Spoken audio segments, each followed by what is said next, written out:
ഖത്തറിൽ നിന്ന് വരുമ്പോൾ ഒരു ഫിലിപ്സ് കുട്ടനെ കൊടുത്തിട്ടുണ്ടായിരുന്നേ. എന്താണെന്ന് വെച്ചാൽ നമ്മുടെ എയർ ഫ്രയർ തന്നെ. അപ്പോൾ നമുക്കിനി എയർ ഫ്രൈ സീരീസ് സ്റ്റാർട്ട് ചെയ്യാം കേട്ടോ. അപ്പോൾ ഇന്ന് എപ്പിസോഡ് 1 ഒരു സിമ്പിൾ ചിക്കൻ പിസ്സ എങ്ങനെ നമുക്ക് എയർ ഫ്രൈയിൽ ഉണ്ടാക്കാൻ നോക്കാം. ഇതിൻ്റെ ഇൻഗ്രീഡിയൻസ് എല്ലാം ഞാൻ ഡിസ്ക്രിപ്ഷൻ ബോക്സിൽ കൊടുക്കാം കേട്ടോ. ആദ്യമൊക്കെ പിസ്സ ഉണ്ടാക്കുമ്പോൾ ഭയങ്കര ബുദ്ധിമുട്ടായിട്ടാട്ടോ ഫീൽ ചെയ്തിട്ടുണ്ടായിരുന്നത്. പക്ഷേ ഇന്നത്തെ ഒരു ദിവസം ഇതുണ്ടാക്കിയപ്പോൾ ഭയങ്കര സിമ്പിളായിട്ടാട്ടോ എനിക്ക് ഫീൽ ചെയ്തിട്ടുണ്ടായിരുന്നത്. എയർ ഫ്രയറിൽ ഞാനും ഫസ്റ്റ് ടൈമാണ് ഒരു പിസ്സ ട്രൈ ചെയ്ത് നോക്കുന്നത്. എന്തായാലും സംഭവം സക്സസ് ആയി വന്നിട്ടുണ്ട്.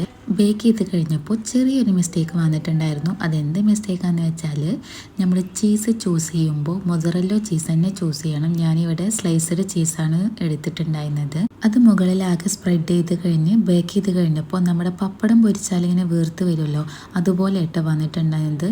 ബട്ട് ടേസ്റ്റിൻ്റെ കാര്യത്തിൽ യാതൊരുവിധ കോംപ്രമൈസും ഉണ്ടായിരുന്നില്ല. നല്ല അടിപൊളി ടേസ്റ്റ് ആയിരുന്നു. കുറച്ച് സ്പൈസിയും കൂടി ആയിരുന്നു. എന്തായാലും നിങ്ങളൊന്ന് ട്രൈ ചെയ്ത് നോക്ക്. ചീസ് ചൂസ് ചെയ്യുമ്പോൾ മൊസറല്ലോ ചീസ് തന്നെ ചൂസ് ചെയ്താൽ മതി.